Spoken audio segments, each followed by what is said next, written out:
가지 각도로 생각을 하고 있더라고요. 태초에 하나님께서 천지를 창조하셨다. 어떤 생각을 하냐면 우주를 만드셨다.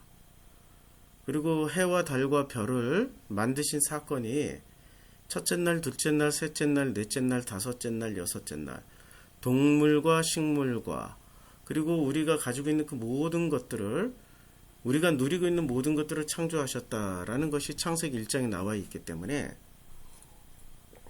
우리의 시각은 우주 창조, 자연 창조, 천지 창조에만 초점이 맞춰져 있는 게 사실입니다. 그래서 이 천지를 창조하셨다라는 이 말씀 안에 단순히 자연, 천지, 만물만 우리는 집어넣고 그것만이 전부라고 생각을 했어요. 그런데 잘 생각해 보면 이것이 하나님의 위대함을 설명하는 방식이긴 하지만, 하나님 위대하시잖아요. 위대하심을 설명하시는 방식이지만 그러나 뭔가 빼먹은 게 있어요. 위대해. 하나님 위대하셔. 그럼 하나님이 위대하시면 그 위대하신 하나님을 믿는 우리들은 위대하다라는 얘기인가? 아니면은 정말 위대한 것 말고 하나님께서 약속해 주신 생육하고 번성하고 땅에 충만하라. 그 생육하고 번성하고 땅에 충만하고 모든 것을 다스리라는 말씀처럼, 그것이 위대해지는 건가? 그럼 위대해지면 행복해지는 건가? 그렇게 생육, 번성, 다스리고 충만해지면 위대해지는 거고, 그러면 우리가 행복해지고 우리가 기쁘고 우리가 즐겁고 만족스럽고 매 순간 정말 살맛이 나는 이런 세상인가? 라고 생각해 보면 그는 넌센스입니다. 퀘스천이에요.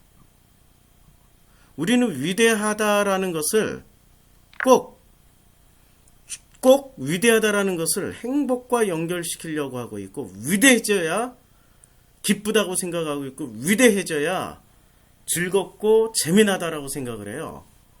그래서 위대해지는 방식을 어떤 방식으로 취하고 있냐면은 그 위대해지는 방식을 성공, 축복으로 연결을 시켜버린단 말이에요. 그게 함정이었어요. 위대하신 하나님 뒤에 숨겨져 있는 함정이 성공과 축복과 모든 것을 성취해내는 능력으로 연결을 시켰기 때문에 우리가 하나님을 오해를 하고 있었단 말이에요. 하나님은 원래 위대하세요. 원래 위대하시다고. 천지를 창조하신 분이시고 온 우주를 창조하신 분이라고. 단순히 그것만 얘기하기 위해서 1장 1절 태초에 하나님이 천지를 창조하시니라, 이것이 쓰여졌을까요? 다시 한번 깊이 생각해 봐야 될 문제라고 생각합니다. 이건 2절을 읽어보면 알아요. 2절에 보면 땅이 혼돈하고, 자, 천지와 땅이 이렇게 바로 연결됩니다. 이걸 보면, 자, 창세기 1장 1절이 이렇게 쓰여졌습니다. 베레시트 바라 엘로힘 옙 하샤마임 베 하르츠, 이렇게 되어 있습니다. 그러니까 태초에 하나님께서 여기 하늘, 샤마임, 하샤마임, 그 다음에 지, 하에레츠를 바라 창조하셨다라고 말씀하고 있습니다. 그런데 잘 보면요, 여기서 천지라고 할 때, 요 하늘, 요 천지라고 할 때, 하늘은 관사, 명사, 남성, 쌍수로 되어 있어요. 복수로 되어 있어요. 복수. 그래서 하늘들이라고 번역을 해야 됩니다. 그런데 지는 관사, 명사, 역격, 여성, 단수로 되어 있어요. 하늘은 남성이고 땅은 여성, 단수로 되어 있어요. 하늘은 복수고 땅은 단수로 되어 있다라는 거죠. 그래서 하늘이 복수라는 복수로 나와 있기 때문에 이 복수, 창세기 1장 26절에 하나님이 이르시되 당신을 말할 때 우리의 형상을 따라 우리의 모양대로 우리가 이렇게 복수로 썼을런지도 몰라요. 이거는 나중에 이 구절 가서 볼 때 보자고요. 그런데 땅이라는 존재는 단수로 썼어요. 근데 이 땅이 뭐냐 이거죠. 근데 이 땅의 정체성을 이렇게 이야기하고 있습니다. 땅의 정체성을 어떻게 말씀하고 있냐면, 땅은 혼돈한다, 공허하다, 흑암이 깊음 위에 있다. 이렇게 세 가지로 요약해서 설명을 해주고 있습니다. 땅이란 존재가 혼돈하고 공허하고 흑암이 깊음 위에 있다라고 이렇게 아주 짧게 그러나 강력하게 세 가지로 설명을 하고 있습니다. 자, 태초에 하나님이 천지를 창조하시는데 하늘들, 샤마임은 복수로 나와 있고요. 땅은 그냥 지구, 대지, 육지, 영토라고 주로 사전에 번역이 되어 있어요. 에레츠인데 이건 단수로 되어 있습니다. 근데 이 땅이 어떤 상태냐면 혼돈하고 공허하고 흑암이 깊음 위에 있어요.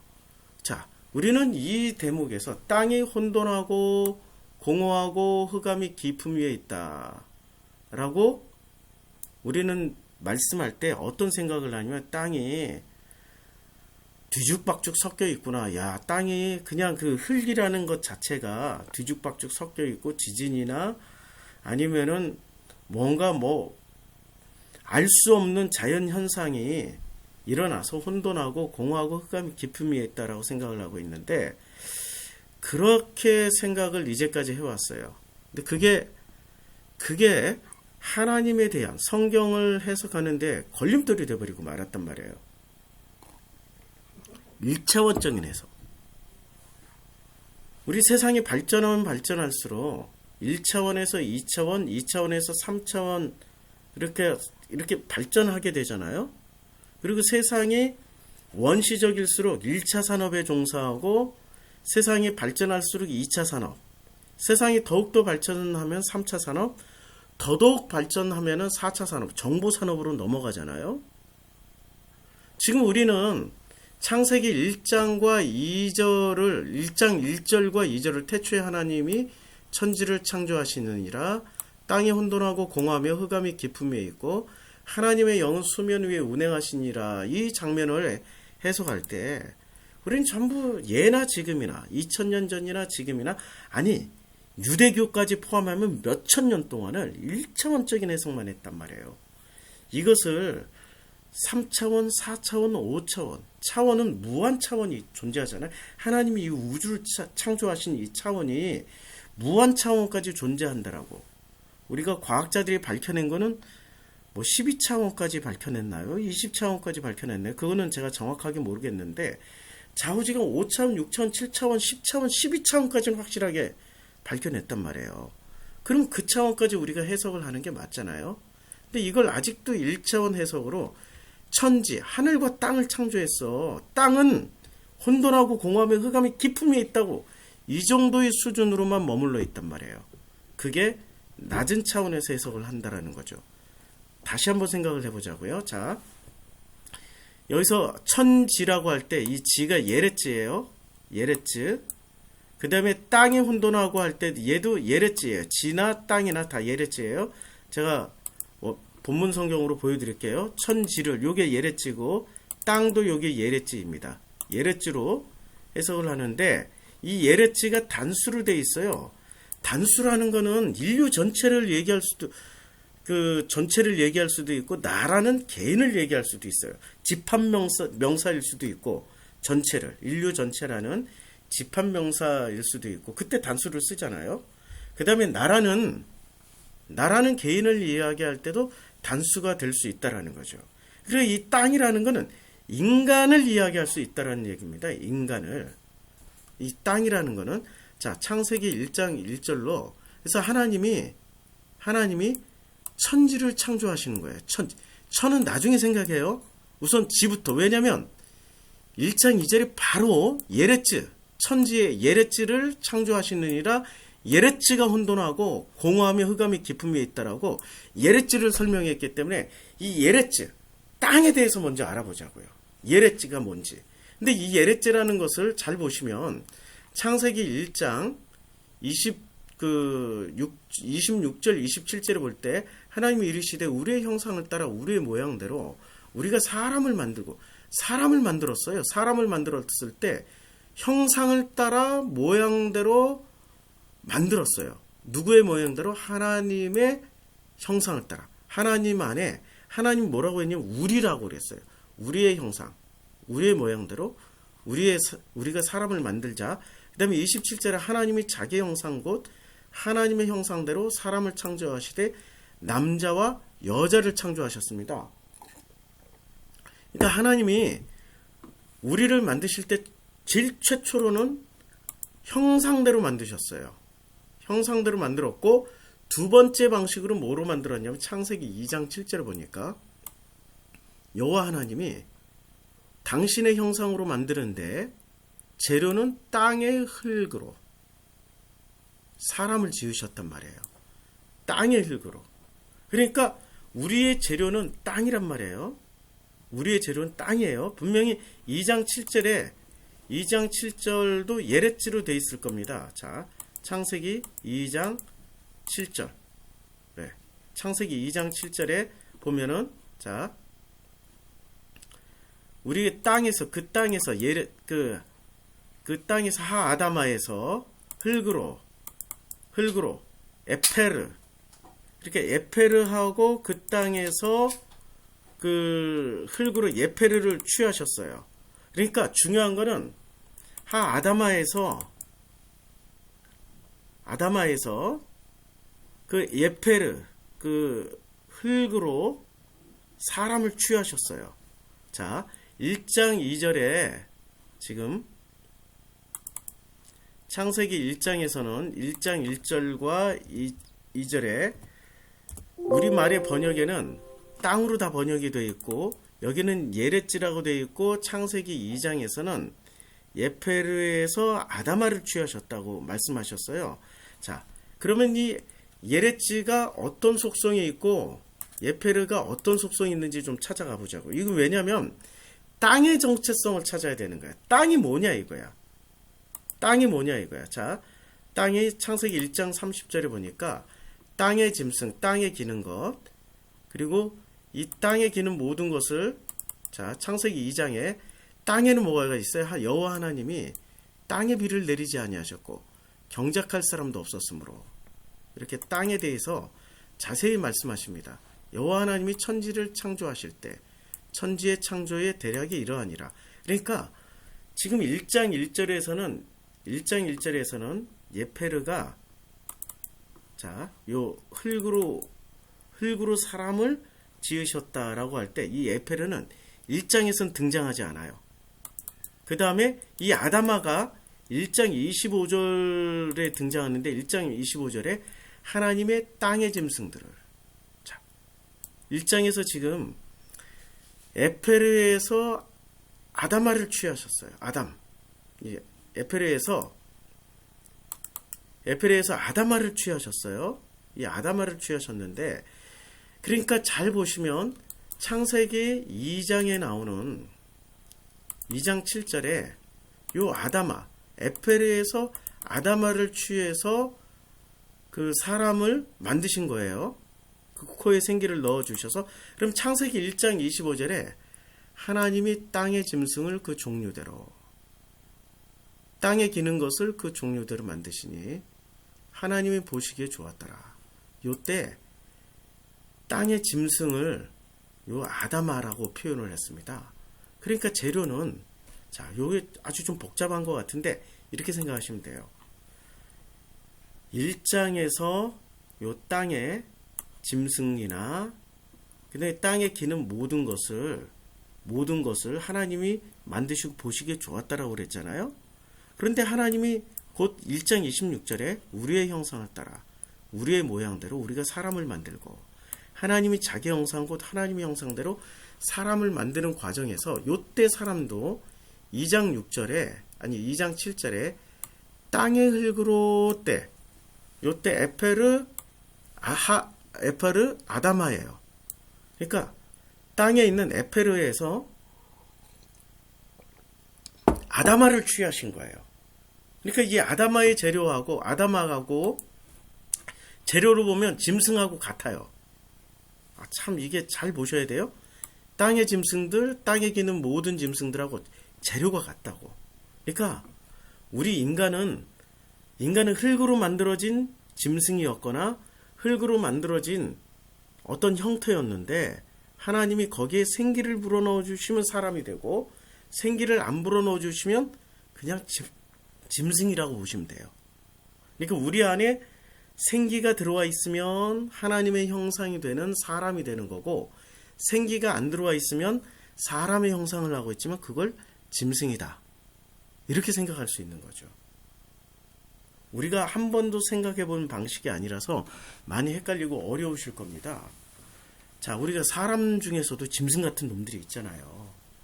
그는 형상이 짐승이 아니라 그의 마음이 짐승 같기 때문에 짐승이라고 그런 거죠. 그러니까 요 땅, 그러니까 우리가 이걸 읽을 때 땅, 에레츠, 지금 요게 땅, 흙, 그 다음에 땅, 요것을 세 가지가 나옵니다. 뭐가 나온다고요? 제일 먼저 예레츠, 그 다음에 에페르, 아다마가 나와요. 요 세 개를 공이 그냥 땅이나 에페르에서 아다마를 취하셔서 짐승을 만들고 그 코에 생기를 불어넣어 주시면 사람이 되고 하나님의 형상이 되는 거죠. 생기를 불어넣어 주시지 않으면은 그대로 짐승이 되고 마는 거죠. 자, 여기서 에페르를 한번 보자고요. 에페르는 창세기 3장 14절에 나옵니다. 여호와 하나님이 뱀에게 이르시되 내가 이렇게 하였으니 내가 모든 육축과 들의 짐승보다 더욱 저주를 받아 배로 다니고 종식토록 흙을 먹으니라. 요때 또 에페르를 먹어요. 참 특이하죠. 19절을 한번 보자고요. 에페르, 내가 얼굴에 땀이 흘러야 식물을 먹고 필경 흙으로 돌아가리니 그 속에서 내가 취함을 입었음이라 너는 흙이니 흙으로 돌아갈 것이라. 에페르니 에페르로 돌아갈 것이다. 요때는 에페르로 쓰여졌어요. 13장 16절에 내가 내 자손의 땅에 티끌 갈게 하리니 티끌이에요. 요때는 또 티끌로 번역을 했어요. 에페르를. 사람이 땅에 티끌을 능히 셀 수 있느냐, 에페르를 셀 수 있느냐, 이렇게 또 번역을 했단 말이에요. 자, 그리고 3장 19절 한번 보자고요. 내가 얼굴에 땀이 흘러야 식물을 먹고 필경 흙으로 돌아가리니 그 속에서 내가 취함을 입었으므로 너는 흙이니 흙으로 돌아갈지니라. 요때도 에페르예요. 자, 이제 창세기 3장에서 나왔던 이제 그 에페르 용법은 이렇게 우리가 알고 있자고요. 그러면 아니 복잡해요. 뭐가 에페르고요? 아니 도대체 뭐가 땅이고 왜 에레치가 뭐고 에페르가 뭐고 아다마가 뭐예요? 헷갈려요. 그러니까 이 모든 헷갈리는 것을 에페르나 아다마나 에레치나 심플하게 생각하시죠. 자, 1장 22절에 1장 2절에 요 땅이라는 것 자체가 땅 안에, 그러니까 에레치가 굉장히 큰 개념으로 에레치가 에페르를 포함하고 있고 아다마를 포함하고 있다고 생각하시면 돼요. 에레치라는 이 땅이 아다마를 요 땅이 에레치가 아다마도 포함하고 있고, 제가 쓸게요. 뭐를 포함하냐면 아다마도 포함하고 있고 그 다음에 에페르도 포함하고 있단 말이에요. 그래서 이 에레츠는 아다마를 그리고 에페르를 포함하고 있는 큰 개념의 에레츠고, 아다마나 에페르는 에레츠 안에 들어가는 어떤 그 부속 개념이라고 생각하시면 돼요. 자, 그러면 이 에레츠를 대표적으로 뭐로 해석할 수 있냐면 이게 전부 다 사람이나 짐승 만드는 재료란 말이에요. 근데 사람이나 짐승의 어떤 분기점이 뭐가 있냐면은 생령이 들어가는 거야. 그 코에 숨을 불어 넣어 주시니까 생령이 됐어요. 생령은 사람이 됐고 사람은 하나님의 형상이 되는 겁니다. 그렇죠? 그런데 짐승은 어떤 절차가 빠져요? 짐승은 생기를 불어 넣어 주지 않아요. 생기를 절대 불어 넣어 주지 않아요. 넣어주지를 않고, 그리고 뭘 넣어줘요? 아무것도 안 불어 넣어줘요. 그러니까 이들은 하나님의 형상이 될 수가 없는 거죠. 될 수가 없어요. 자, 하나님의 형상의 기준은 흙으로 만들었다 안 만들었다의 기준이 아니라 생기를 그 코에 불어넣어 주시는 거예요. 그게 사람의 기준이거든요. 그럼 땅이, 자, 요 땅에 혼돈하고 공허함의 흑암이 깊음 위에 있다라는 말은 무슨 말이냐면 땅은 이런 겁니다. 그냥 땅을 성경에서 나오는 창세기 1장 1절부터 3장 4장까지는 땅, 흙, 지면 이것을 전부 다 마음으로 읽으면은 쉽게 이해할 수 있습니다. 태초에 하나님께서 천은 나중에 해석하자고요. 태초에 하나님께서 사람, 이 마음을 창조하시니라 마음이 혼돈하고 공허하며 흑암의 깊음 위에 있어요. 그럼에도 불구하고 하나님의 영은 수면 위를 운행하고 계십니다. 수면 위를 운행하고 계셔요. 하나님이 이르시되 빛이 있으라 하니 빛이 있었고, 이제 이게 창세기 1장 3절의 시작입니다. 그러면 이게 무슨 얘기냐면 창세기 1장 1절과 2절은 한마디로 말해서 태초에 하나님이 천이라는 거, 하늘 샤마임이라는 걸 만드셨고, 이 마음이라는 걸 만드셨어요. 사람이 마음이 있어야 사람이지 마음이 없으면 짐승 것 같잖아요. 그러니까 저희 짐승 같은 놈이라고 얘기하잖아요. 그러니까 사람 같은 마음이 있어야 돼. 사람 같은 마음이 있어야 그 사람이 사람이 되는 거야. 사람 같은 마음이 없으면 아무리 사람의 형상을 하고 있어도 그 사람은 사람 취급을 받지를 못하는 겁니다. 그러니까 태초에 하나님께서, 태초에 무슨 일이 있었냐? 태초라는 게 우주의 태초지만 나라는 인간이 처음으로 태어나는 게 태초잖아요.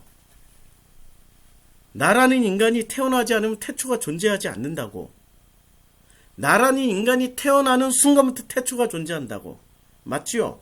바라시트라는 말을 사람들은 엄청나게 오해를 많이 해요. 하나님의 엄청난 위대하심과 높음과 완벽하심과 훌륭하심을 설명하기 위해서 바라시트 바라 이러면서 그렇게 표현 안 하지. 바라시트 바라 이렇게 하지. 그러면서 엄청나게 강조해서 뭘 하는데, 근데 김 빠지는 얘기는 나라는 인간이 존재하지 않으면, 나라는 인간이 태초가 없으면 하나님이 존재하는지 존재하지 않는지 알 수도 없잖아요. 나라는 인간이 태초라는 어떤 태어나는 순간 태초부터, 태초라는 게 존재할 때 하나님이 존재하는 거죠. 어디서 존재해요? 아니, 내 마음 안에서, 천지할 때 에레찌 안에서 존재하는 거예요. 하나님이, 내 마음 안에 하나님이 없으면 혼돈하고 공허하고 흑암이 깊음 위에 있을 수밖에 없다는 거예요. 이게 놀라운 일입니다.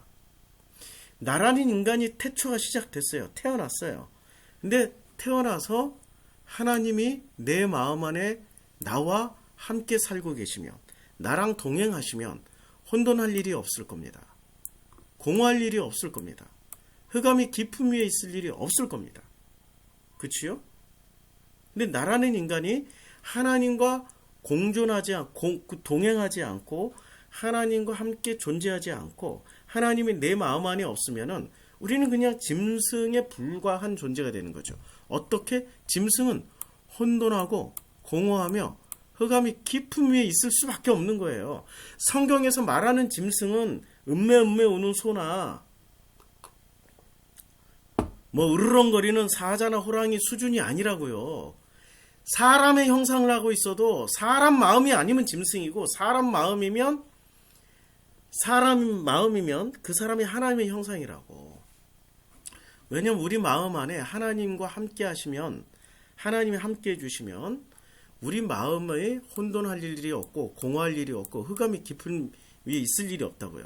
근데 하나님과 함께 동행하지 않고 하나님이 없으면은 우리 마음이, 땅이, 곧 우리 마음이 혼돈하고 공허하며 흑암이 깊은 위에 있어요. 이게 바로 짐승이라고. 이 얘기를 해주고 있는 게 창세기 1장과 2절입니다. 그러면 땅이 혼돈하고 공허하고 흑암이 깊음 위에 있는 사람들은 어떻게 해야 돼요? 아니, 이걸 제대로 잡으려고 노력할 거 아닙니까? 어떻게 노력을 합니까? 제대로 잡으려고. 땅이 혼돈하고 공허하고 흑암이 깊은 위에 있으며 이걸 제대로 잡으려고 노력을 하는데 어떤 노력을 하냐면은 뭔가를 자꾸 규격품을 만듭니다. 이렇게. 요게 지금 벽돌 시스템이에요. 요게. 규격품을 이렇게 만들어요. 요 규격품. 요 벽돌에. 요 벽돌 규격품을 이렇게 만들려고 노력을 합니다. 이걸 면 정말 너무 신기하죠. 아이고.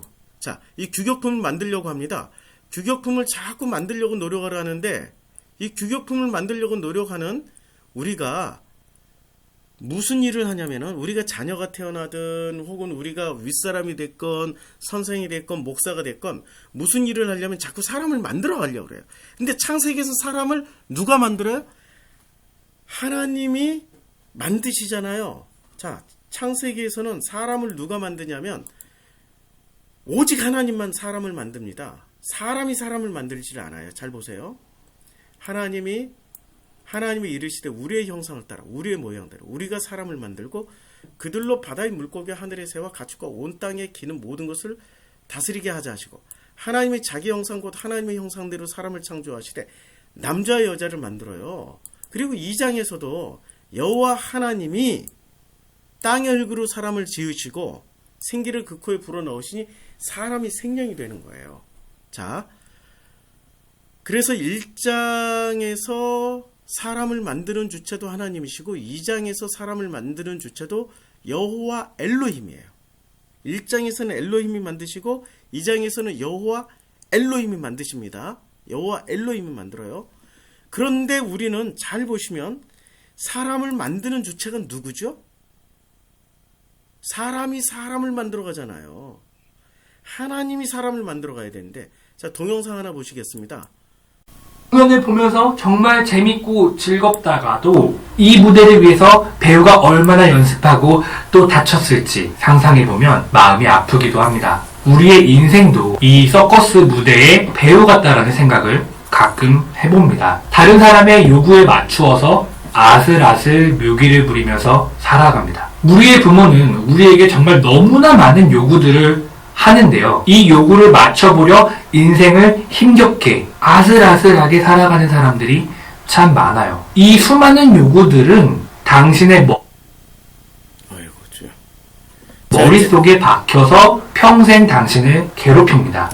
이게 무슨 얘기냐면 우리는 부모에 의해서 만들어지고요. 선생님에 의해서 만들어집니다. 근데 어린 시절 부모가 우리에게 요구했던 것, 선생님들이 요구했던 것, 혹은 주변 사람들이 요구했던 것들이 우리를 만들어 가려고 했던 것들이 우리의 머릿속에 박혀서 평생 우리를 괴롭힌다는 얘기입니다. 계속 보겠습니다. 물론 어느 부모도 완벽하지 않고 실수를 합니다. 그렇기 때문에 완벽하지 않은 부모님을 원망하는 건 여기서 중요한 일이 아닙니다. 여기서 중요한 건 부모도 사람이라는 겁니다. 부모도 사람이에요. 완벽하지가 않아요. 부모님도 완벽하지 않고 부모님도 완벽하지 않아요. 좌우지간. 어쨌든 나르시시스트적인 부모의 행동들은 너무나 위험합니다. 아이의 성격과 사고방식에 정말 큰 영향을 미치기 때문입니다. 아이가 어른이 되고 독립을 하여도 아이의 머릿속에는 부모가 주입해놓은 것들이 가득합니다. 평생 이 괴로움에서 벗어나지를 못하죠. 유명한 교류 분석 이론에 따르면 어려서부터 부모가 이래라 저래라 이것 좀 해라 이것 좀 하지 말아라 하는 요구들이 자녀의 머릿속에 완전 박혀버린대요. 강력한 세뇌가 된다고 합니다. 예를 들어 볼게요. 부모가 아이에게 명령을 내리면 아이는 부모에게 인정을 받으려고 그 명령을 잘 따릅니다. 만약 따르지 않으면 처벌을 받게 되죠. 부모의 요구를 아이가 잘 따르면 아이는 칭찬을 받고 만족감을 얻습니다. 이 과정이 반복되고 또 반복됩니다. 이 경험들은 이제 아이에게 평소의 행동에 강력한 동기, 인생 전체의 사고방식으로 작용하게 됩니다. 아이를 칭찬하시는 것을 좋게만 생각하시면 안 됩니다. 칭찬은 정말 조심해야 하는데요. 칭찬은 독이 될 수 있기 때문입니다. 칭찬은 아이에게 강력히 작용하고 아이의 사고방식을 바꾸어 버립니다. 그래서 칭찬보다는 아이의 존재 자체를 사랑하는 것이 중요하다고. 칭찬보다는 존재 자체를 사랑해줘야 됩니다. 존재 자체. 하나님의 형상이라는 건 하나님이 우리를 사랑하는 방식이 존재 자체를, 나라는 존재 자체를 사랑해 주시는 거예요. 하나님의 형상은 누군가를 사랑할 때 조건부로 사랑하는 게 아니라 존재 자체를 사랑하는 겁니다. 합니다. 아이가 조건 없이 사랑을 느끼는 것이 중요합니다. 그래야 자존감이 높은 아이로 자라는 거죠. 아이가 내가 아무것도 하지 않아도 사랑받고 있다고 느껴야 합니다. 조건 없이 나를 있는 그대로 사랑받고 있다고 느껴야 아이가 건강한 아이로 자랄 수가 있습니다. 부모는 아이에게 어떠한 요구를 하고 있을까요? 어떠한 요구가 우리 머릿속에 박혀서 평생을 괴롭히고 있을까요? 크게 5가지의 유형이 있습니다. 첫 번째, 부모는 아이를 완벽한 아이로 만들려고 합니다. 두 번째, 부모는 아이를 강한 아이로 만들려고 합니다. 세 번째, 부모는 아이가 게으르지 않고 성실하기를 원합니다. 네 번째, 부모는 아이가 부모를 즐겁게 하거나 타인을 즐겁게 하기를 원합니다. 이건 서커스 무대의 배우와 비슷하죠. 다섯 번째, 부모는 아이가 빠릿빠릿하게 바로바로 움직이기를 바랍니다. 이것 말고도 많을 거예요.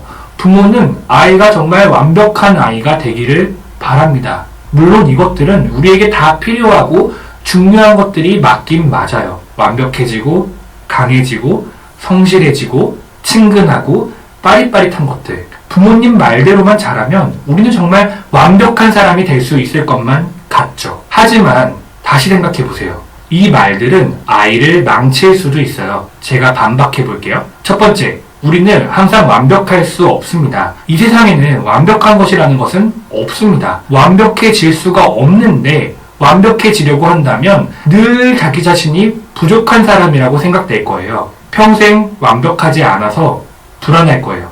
두 번째, 우리는 때때로 약해질 필요가 있습니다. 지나치게 고든 나무는 부러진다고 합니다. 인간은 생각보다 약해요. 동물들은 새끼일 때 부모가 굳이 키워주지 않아도 스스로 잘 자란다고 합니다. 하지만 인간의 아기는 부모가 키우지 않고 방치하게 되면 사망하게 됩니다. 어쩌면 인간은 타인에게 의존해야만 하는 아주 약한 존재일 수 있습니다. 타인에게 약점을 보여줄 수 있는 사람이 용감한 것이고 생존에 유리하다고 생각합니다. 세 번째, 우리는 항상 성실할 수 없습니다.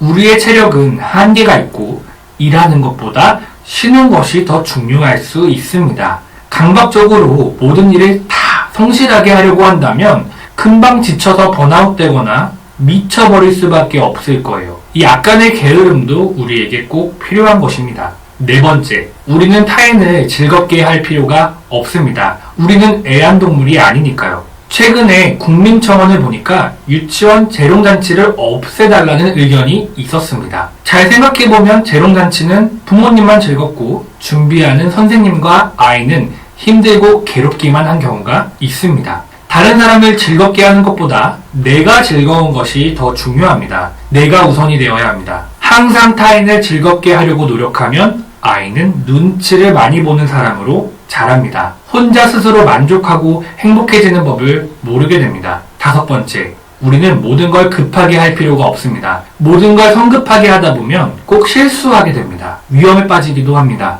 차분하면서 느긋한 마음은 우리에게 꼭 필요합니다. 부모가 아이에게 강요하고 명령했던 것들은 평생 아이의 행동의 이유가 됩니다.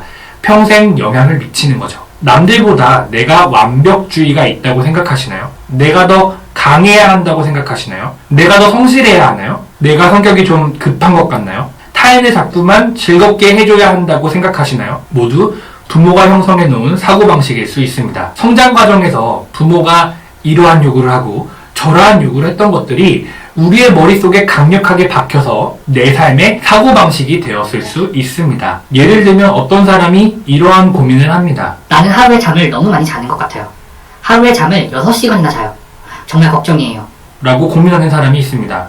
이해가 안 되시죠? 저는 정말 잠이 많아서 더 이해가 안 가요. 6시간이나 잔다고 표현한 이 사람은 난 항상 성실해야만 하고 늘 부지런해야만 한다는 강박적인 사고를 하고 있는 것으로 보입니다. 아이를 무리하게 조종하고 통제하려는 부모의 행동들은 내 아이를 나의 소유물이라고 생각하기 때문에 나타납니다. 아이가 독립적인 존재라고 인정하지 않는 것이죠. 이러한 생각은 소시오패스 나르시시스트가 연애할 때도 발견되는데요. 첫 번째, 심리 조종자들은 피해자가 완벽해지기를 강요합니다. 심리 조종자들은 자신이 완벽하고 똑똑한 사람이라고 생각합니다. 그들은 내가 만나는 사람들도 완벽하고 멋진 사람이기를 원합니다. 그래서 애초에 아무나 안 만나요. 매력적이거나 돈이 많거나 권력이 있거나 해야 하죠. 그러나 당신이 완벽하지 못하고 사소한 실수를 하게 되면 그냥 넘어가도 될 일을 꼭 집어내고 깎아내립니다. 당신을 자꾸 웃음거리로 만듭니다. 화낼 일도 아닌데 사소한 일에 폭발하고 이해할 수 없게 화를 냅니다. 두 번째, 심리 조종자들은 피해자가 강해지기를 원합니다. 당신이 슬퍼하거나 어려운 상황에 빠졌을 때 나르시시스트들은 당신에게 관심이 없습니다. 심지어 연인인 당신이 아파서 울고 있습니다. 우리가 지금 우리가 지금 이렇게 보면은, 자, 음소거가 돼야 되는데, 다들 다 음소거가, 소리가. 자, 우리가,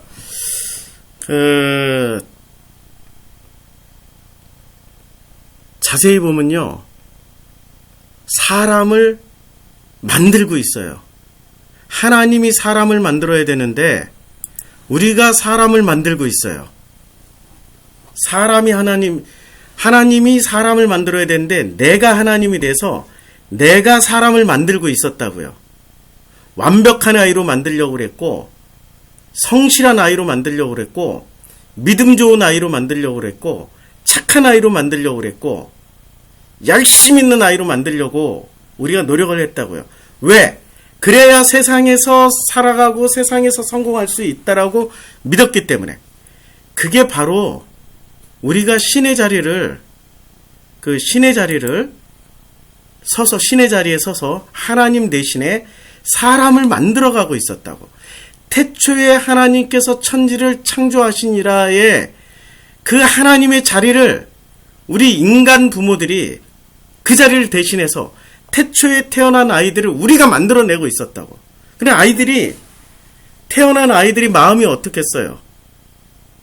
기쁘겠어요? 혼돈하고 공허하며 흑암이 깊은 곳에 있을 수밖에 없는 거죠. 하나님이 각자 달란트대로 이 세상에 태어나게 했단 말이야. 각자의 질그릇대로 태어나게 했단 말이야. 각자의 모양대로 태어나게 했단 말이야. 그런데 각자의 모양대로, 각자의 질그릇대로, 각자의 형상대로 하나님이 주신 그 달란트대로 못 살고, 부모가 심어준 그 부모라는 인간이 하나님을 대신해서 만들어 놓은 그 형상대로 살아가려고 애를 쓰다 보니 그 마음이 어떻겠냐고. 혼돈하고 공허하며 흑암이 깊음 위에 있을 수밖에 없잖아요. 창세기 1장 1절과 2절을 온 우주의 어떤 사건으로만 읽게 된다면은 우주의 하나님을 만날 수 있을지 모르지. 그러나 나의 하나님을 어떻게 만나냐고. 나의 하나님을 만나는 거는 이렇게 읽으면 되는 거예요. 사람이 하나님을 만들어 가는 그 과정에 내가 지금 참여하고 있는지, 아니면 내가 신이 되어서, 내가 엘로힘이 되어 있고 내가 여호와가 되어서 나라는 인간이 지금 사람을 만들어가는 삶을 살고 있는지 잘 보시라고요. 나라는 인간은 끊임없이 사람을 만들려고 노력하고 있습니다. 내 자녀를 만들려고 노력하고 있고, 내 직장에서 나보다 직급이 낮은 사람을 만들려고 하고 있고, 내 주변에 있는 사람들에게 끊임없이 간섭을 해서 만들려고 노력을 하고 있잖아요. 이것이 옳다고. 내가 생각하는 그 인간상이 옳다고. 완벽해져야 된다고. 성실하게 살아야 된다고. 믿음이 충만해야 된다고. 착해야 된다고. 열심으로 성실하게 열심을 내서 살아야 된다고. 우리는 그런 사람들 속에서 살고 있잖아요. 교회 가면 제일 많잖아요. 그런 사람들이. 교회 가면 전부 다 그런 사람들이야. 완벽해. 집안도 완벽해. 너무 행복하게 살아. 흠잡을 데가 없어. 너무 완벽해. 그리고 다들 성실해. 어쩌면 그렇게 열심히 와서 주방일도 하고 교회 청소도 하고 어쩌면 그렇게 열심히 해. 다 열심히 해. 그럼 믿음은 또 얼마나 좋아. 할렐루야. 막 보이게 11조도 그냥 빵빵 해버리고, 헌금도 빵빵 해버리고, 새벽기도 나와, 철회기도 나와, 수요 예배 나와, 구역 예배 한 번도 안 빠져. 얼마나 열심히 있어. 그런 사람들이 하나님에 의해서 만들어지는 사람입니까? 아니면 자기들이 사람을 만들려고 그렇게 하는 사람들입니까? 하나님은 그런 식으로 사람을 안 만들어요. 있는 그대로 사랑하시는 분이지. 존재 자체를 사랑하시는 분이라고요. 그런데 사람은 이 조건 안에 들어와야 사랑해주겠다 이거야. 그 조건 안에 들어오면 칭찬해주고 조건 밖에 있으면 혼내. 열심히 있고 최선을 다하고 믿음이 충만하고 완전하고 성실하면 착하면 칭찬하지만 그 밖에 있으면 때리고 혼냈다고. 하나님이 사람을 만들어가고 있었습니까? 아니면 인간이 사람을 만들어가고 있는 중입니까? 자세히 보면 인간이 사람을 만들어가고 있습니다. 누구를 대신해서요? 엘로힘을 대신해서, 여호와를 대신해서. 그게 바로 우리가 가지고 있는 가장 큰 오류 중에 하나입니다. 가장 큰 오류 중에 하나라고. 가장 잘못한 부분이 내가 하나님의 위치에서 사람을 만들고 있는 거예요. 근데 사람은 그걸 깨닫고 있습니까? 못 깨달아요. 깨닫질 못해요. 깨닫질 못하고 있습니다. 예수님이 오실 때 흰돌, 뜨인 돌, 산돌로 오셨잖아요? 살아있는 돌로 오셨잖아요. 이렇게 살아있는 돌을 뭐라고 생각하냐면, 구약에서는 사람의 마음을 흙으로 표현했다면 신약에서는 돌을 사람의 마음으로 표현을 한 거예요. 그래서 예수님이 뭐라고 말씀하셨습니까? 마태복음 24장에 가면은, 마태복음 24장에 자 이렇게 말씀하십니다. 마태복음 24장에 예수님께서 돌 하나도 돌 위에 남기지 않고 다 무너뜨리라. 자, 마태복음 24장 말씀을 함께 찾아보겠습니다. 마태복음 24장 2절에 이렇게 나옵니다. 대답하여 이르시되 너희가 이 모든 것을 보지 못하느냐? 내가 진실로 진실로 너희에게 이르노니 돌 하나도 돌 위에 남기지 않고 다 무너뜨려지리라고 말씀하고 있습니다. 자, 마태복음 24장에서 말씀하고 있는 돌 하나도 돌 위에 남기지 않고 다 무너뜨려진다. 이게 무슨 말씀이죠? 돌 하나도 돌 위에 남지 않고 다 무너뜨려지리라. 이 말씀이 곧 무슨 말씀이냐면 우리의 잘못된 돌, 이거는 성전을 향해서 말씀하신 거란 말이에요. 자, 성전을 향해서 말씀하신 건데 성전에 있는 돌 하나도 돌 위에 남지 않고 다 무너뜨려지리라고 말씀하고 있습니다. 그럼 성전은 왜 무너뜨려져야 될까요? 출애굽기 20장 25절을 보면 내가 내게 돌로 제단을 쌓거든 다듬은 돌로 쌓지 말라. 다듬은 돌로 쌓지 말라. 내가 정으로 그것을 쪼면 부정하게 함이라. 자, 제단은 뭐 하는 거죠?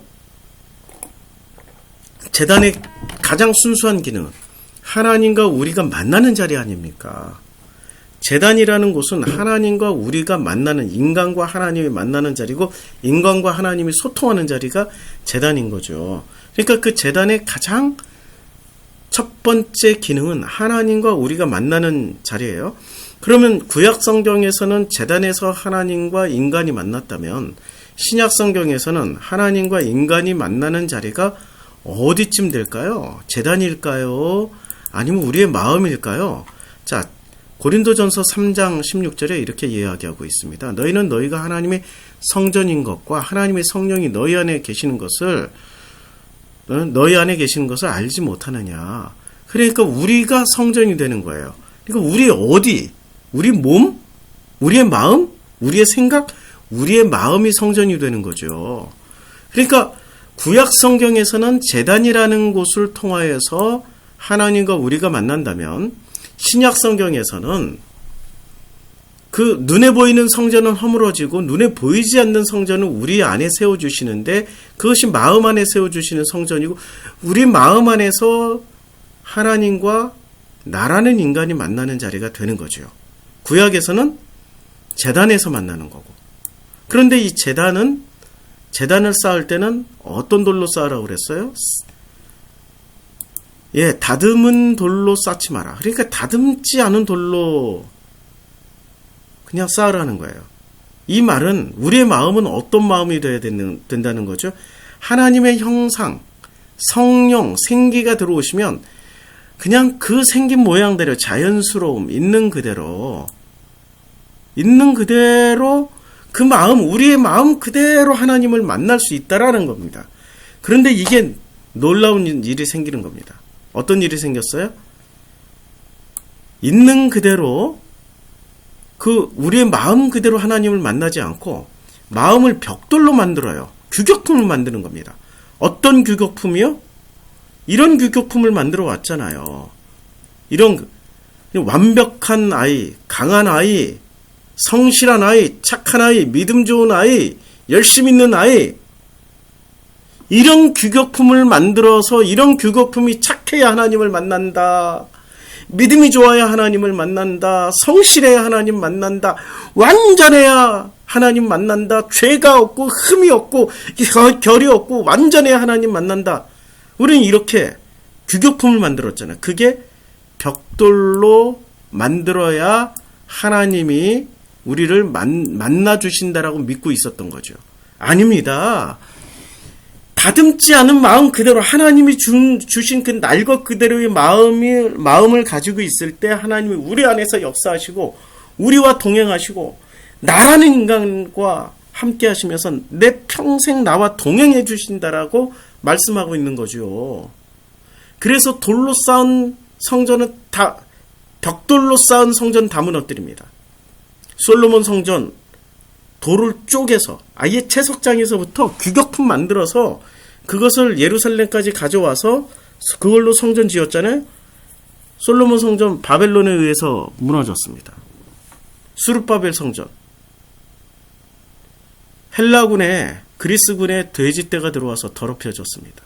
헤롯 성전 다듬은 돌로 만들었잖아요. 헤롯 성전 예수님의 그 예언에 의해서 무너졌어요. 로마군에 짓밟혔습니다. 돌 하나도 도로에 남지 않고 다 무너뜨려졌습니다.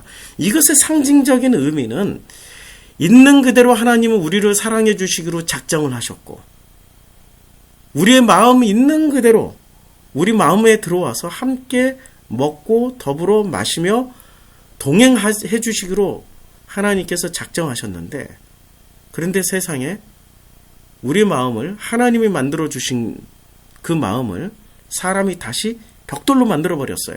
완벽하게, 성실하게, 착하게, 믿음 충만하게, 열심 있게, 흠과 결과 죄에 티가 하나도 없게 만들려고 엄청 노력을 했습니다.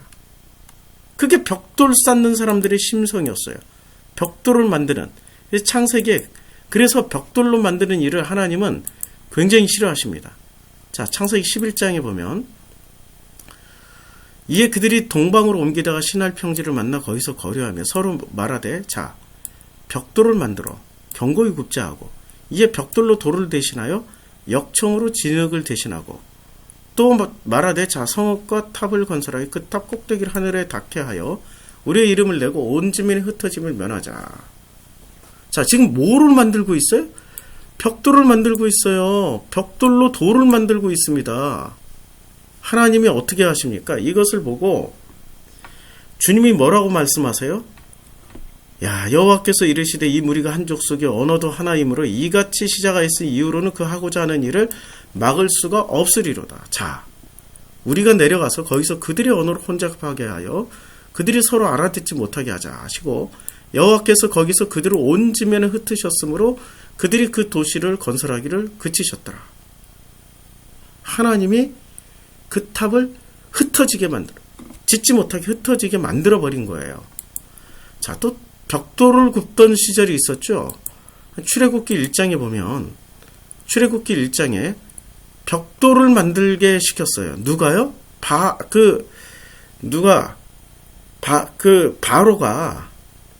바로가 이스라엘 자손에게 일을 엄하게 시킵니다. 흙 이기기와 벽돌 굽기. 가장 중요한 게 벽돌 굽기를 시켜요. 계속해서 벽돌을 구워내라는 거야. 벽돌을. 그러니까 이집트라는 사회는 어떤 사회였습니까? 사람을 규격품으로 만들던 시대였다는 말이에요. 그래서 출애굽을 해야 되는 거죠. 지금 우리가 살아가는 시대는 어떤 시대입니까? 사람을 규격품으로 만들고 있는 시대란 말입니다. 교회에 들어가면 뭐를 만들어요? 있는 그대로 존재 그대로 사랑해 주지를 않아요. 규격품이 된 다음에는 사랑해 줄게. 아니, 이 말을 다른 표현으로 하면 우리 교회 나오면 사랑해 줄게. 우리 교인 되면 사랑해 줄게. 같은 기독교인이 되면 사랑해 줄게. 뭐 완벽이란 단어, 성실, 믿음 다 필요 없어. 교회만 나오면 사랑해 줄게. 야, 그 교회가 규격품을 찍어내는 공장이야. 그러면 바로와 같은 일을 하고 있다고, 바벨탑 쌓던 사람들과 같은 일을 하고 있다고. 어떻게 해야 돼요? 출애굽해야죠. 그 탑 허물고 나와야 되는 거죠. 그래서 교회를 다니면 다닐수록 어떻습니까? 행복하십니까? 기쁘십니까? 재미납니까? 즐겁습니까? 충만하십니까? 만족하십니까? 하나님의 그 놀라우신 성령 충만으로 날마다 행복하십니까? 아니죠. 한때 그럴 때도 있었죠. 한때.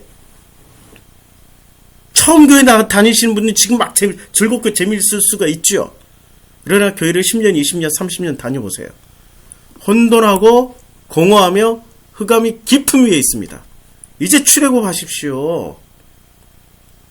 다듬지 않은 돌, 그러니까 다듬어지지 않은 마음을 하나님이 주셨습니다. 그 마음은 비록 규격품을 만들던 그 바벨탑을 쌓던 사람들의 눈으로 볼 때는, 애굽의 바알의 눈으로 볼 때는 모나 있고 못나고 모젤라고 잠도 많이 자고 불성실하고 뭘 어눌하고 열심도 없고 완벽하지도 않고 완전하지도 않지만, 그러나 하나님 보시기에 좋았더라. 하나님 보시기에 좋았더라. 하나님 보시기에 좋은 사람입니다. 왜 사람 보시기에 좋은 사람이 돼야 사랑받을 수 있다라고 생각하는 거예요. 사람이 사람을 만들어가니까 그 사람의 조건, 완벽해야 되고 열심히 있고 성실해야 되고 믿음이 충만해야 되고 흠과 결이 없어야 되고, 그러면 내 사랑해 줄게. 왜 이런 인간으로 바뀌었나요?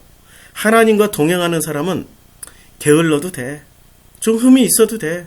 어차피 나도 완벽하지 않은데, 나도 완전하지 않은데 너도 완전할 수가 없잖아. 나도 믿음이 별론데 너도 믿음 별로인 거 괜찮아. 우리 둘 다 좀 땡땡 치면서 교회 다녀도 돼. 우리 좀 그냥 맛있는 거 먹을 때는 교회 한번 이러고 안 나가고, 하나님 죄송해요 이러고 안 나가도 돼. 우리 그런 인간이야. 그게 인간적이자. 그런 인간적인 모습을 하나님은 사랑해 주신다고요.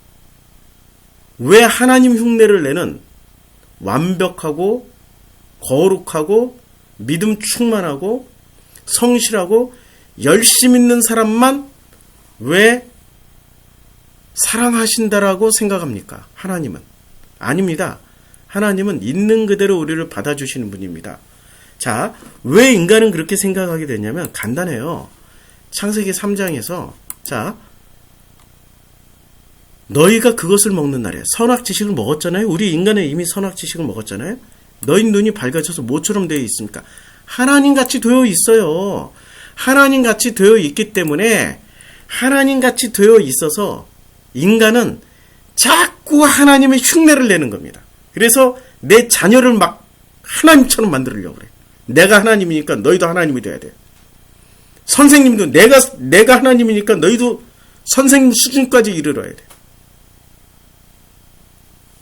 그거 아니란 말이에요. 그건 내려놓는 게 복음입니다. 내려놓으시길 바랍니다. 내려놓고 우리는 사람이야. 사람답게 사는 게 하나님의 형상답게 사는 거야.